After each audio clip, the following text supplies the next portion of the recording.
Hey guys, today we're going to take a look at The Legend of Zelda: A Link Between Worlds on Nintendo 3DS. Now the first thing I want to actually mention is that this is the Australian version of the game, and it's kind of interesting what the Australian version of Zelda games does, because basically the box image is always different. Sometimes we pull from the Americans and sometimes we pull from the Europeans. So the Wind Waker HD box art that we got is actually the European one, but for A Link Between Worlds we got the American one. So it's really weird how that all turns out. But, of course, we've got this very nice, shiny gold image, and it all looks very great. I think this is a fantastic piece of artwork. In some ways, I would have preferred it in colour, but at the same time, it does look really nice in gold. The camera doesn't really do it justice, I don't think. Of course, we've got this great outline of Link there, being stuck on a wall as a painting, and, of course, the Master Sword there. On the side, we have The Legend of Zelda: A Link Between Worlds, and even this is actually slightly shinier than the normal, the normal 3DS spines. And of course, we've got the image of Link as a painting. That's the, the little startup icon for the game. And we've actually got some more shininess on here, which all looks very nice. So, a new adventure in the beloved world of Hyrule.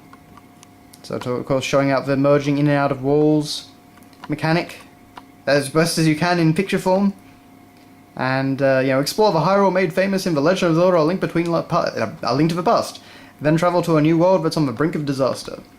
They're showing off some very, very tiny screenshots down there, and of course some great artwork of Link over there.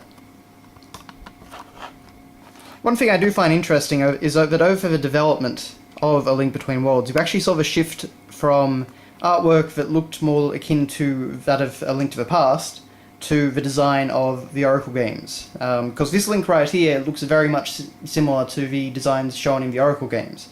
So, just kind of interesting how they change. It does better reflect what's actually in the game, though.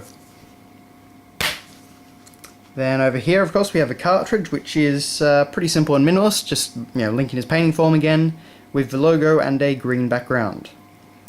Now, over here, we have a Club Nintendo thing as usual.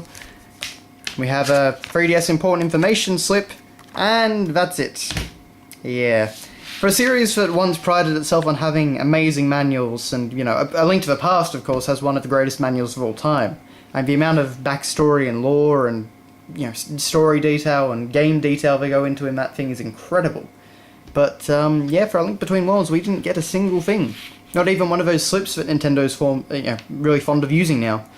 So, that was honestly a bit disappointing. Now, maybe you guys can actually tell me, is this just a Nintendo Australia thing, or is this something that happened with the game everywhere in the world? Because I can definitely see it being a Nintendo Australia thing. They like to cheapen things up as much as possible down here. But, yeah. Anyway, that is A Link Between Worlds, so it's a bit of a short video, but not much to look at. Just a really nice box and a lack of a manual. So thanks all for watching, guys, and I will see you later.